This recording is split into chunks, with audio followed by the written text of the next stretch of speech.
Hello everyone. Thank you Manuel and Clay Corporate for including our research in this very important workshop. I'm Desiree Depriest, and along with Karlin Barilovitz, we co-authored Evolving Education, Xbox Connects Virtual Realities to Learning Games. I will briefly provide an introduction to virtual reality and then share a series of video clips so that you can actually experience Kinect technology. Kinect technology provides real-time virtual environments where learners can use avatars, applications, simulations, face-to-face chat, stream HD movies and television, and even connect with their friends through Twitter and Facebook all over the world. Kinect is a controllers platform that uses infrared case-based smart technology that syncs with the wave of the hand, facial expressions, speech commands, and the overall movement of the user or users up to 6 or 8 people. Kinect is a controllers platform, meaning that it's hands-free. It has a microphone array of 4 mics that pinpoint where voices or sounds are coming from while filtering out the background noise. It has an IR emitter that projects a pattern of infrared light into the room. As the light hits a surface, the patterns become distorted, and the distortion is read by the depth camera. The camera analyzes the IR patterns to build a 3D map of the room and all objects and people within it. The tilt monitor automatically adjusts on the object in front of it. If you're tall, it tilts the box up. If you're short, it angles the box down. The USB cable transmits the data to the Xbox via an encrypted feed, which makes it relatively easy to use the Kinect with many other devices. The color camera captures the video image, and the Kinect uses that information to get details about objects and people in the room. The Kinect system software employs breakthrough techniques which can automatically identify users or players. You can have as many people as you want in the room, but it will track up to 6 people at one time. The tilt sensor is the horizontal bar that you see on the screen, and it's connected to a small base with a motorized tilt mechanism, and so it's designed to be positioned lengthwise above or below the video display. So the most important features of the Kinect are the RGB camera, the depth sensor, and the multi-ray microphone running the proprietary software. The sensing range of the depth sensor is adjustable, so the software can automatically calibrate the sensor based on the player's environment and accommodate for the presence of physical obstacles like furniture. It's easily transportable, so if you're using Xbox in the classroom, you can move it from one to another. There's one game we played last week which is called Avatar, where they have the great ones, where they have to create their whole bodies. When we did that, I saw that it comes to creativity. They learn to be creative. In that video, what you saw was the Avatar Kinect. It's being used to challenge the education in global societies. In South Africa, Microsoft is deploying Kinect technology to provide students an opportunity to enter the 21st century. Students suffering from literacy problems, reluctant or shyer learners, are gaining confidence from using Kinect, including the Avatar technology. In the 21st century, we are looking for new and innovative pedagogies to research the blending of traditional forms of learning, such as assigning textbook readings and assignments, as well as applying game theory, sociology, and even drawing from political strategies. The research states that gaming helps with reflexes, multitasking, and reducing hostile feelings after performing a hard task. So there is a lot of academic inquiry concerning using learning games. Here's another example using Video Kinect. If you notice, the actual user is in the bottom corner of the video, and he is manipulating the pointer in a science class using no hands and teaching students how to identify the different organs in the human body. What he will do is he will take the cursor, you see it moving now, and he will take it over to the liver. So this would be asking the student, identify where the liver is on the screen. He will take that, he will put it in the box that he thinks is appropriate for the liver.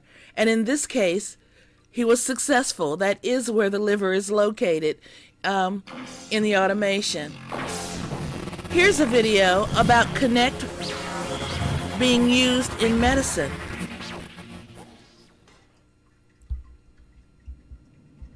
Innovations in applied science, such as medicine, are revolutionizing the way surgeons can approach operations. Along with laparoscopic and robot surgeries, there includes gesture interface and medical imaging using Kinect technology.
I would like to thank the Information Technology Center at Renato Archer in Brazil for that very important information.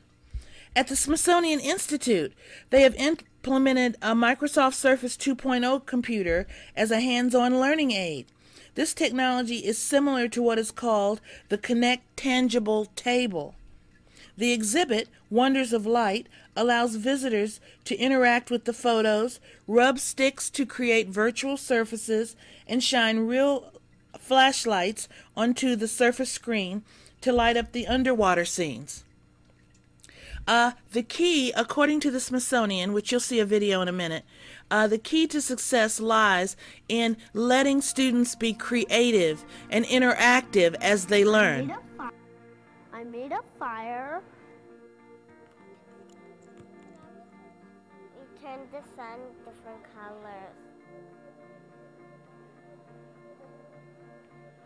The Microsoft Surface Unit project was a collaboration between the Smithsonian Institution and Microsoft. There are 7 different applications that coincide with physical objects from the Smithsonian Museums. The Microsoft Surface Unit is a large tabletop computer. The surface refers to the flat surface that you use to interact with it. You can manipulate it by using your fingers as well as using 3D physical objects. We have about 8 different objects that you can use to interface with it. We have a large circular piece that you can twist to zoom in and out. We have a stick that you can rub to simulate creating a fire. We have a flashlight that you can use to search in the deep sea of the ocean because the Surface Unit is a light-sensitive piece. The concept of light is very unifying across some of our different interdisciplinary areas. We can cover art, history, culture, science, all using that same concept of light. So light was a universal positive theme that we could bring out. We have 7 applications on the Surface Unit that were developed specifically to coincide with our objects, and they illustrate light in all different kinds of ways. We have an opportunity to look under the deep sea ocean using a flashlight. The Surface Unit reacts to the light of the flashlight, and you can see these fish that are never exposed to daylight because they live so far down in the ocean. We have a stamps application where you can take a circular ring and you can zoom in so you can really see the details of these stamps. The stamps that we use are lighthouses, so we can also convey the concept of light reaching out through the stamps. We also have a prism application where you refract light, and the Surface Unit actually allows you to place a prism on the unit, and it shows how you can turn white light into a rainbow of colors. We have an example of an early scientific instrument from American history that illustrates the same point. By combining all these elements, we think this is a really challenging and new way for visitors, young people especially, to approach our museums and access the collection. What a creative and interactive way for young people to learn. Last but not least is Kinect in the military. Currently, the Offices of Army and Navy Research have sponsored a project from MIT that uses Kinect. Attached to an unmanned helicopter, the Kinect senses depth and trajectory and is used to construct an accurate map of its surroundings. The Kinect is powerful and precise enough that no other motion capture or external sensors are necessary, enabling the aircraft to fly completely autonomously without the need for GPS. All sensing and computation required for local positioning control is done upon the vehicle. So this helps progress work in the military. In conclusion, our research has taken us to government, industry, and numerous ways to educate the learner using Kinect technology. As more applications are developed and become available, we foresee Kinect being more and more integrated into the pedagogy of education in the 21st century. We would again like to thank Clay Corporate for reading our research and asking us to present our findings at this workshop. We look forward to meeting all of you in person next time. Adios!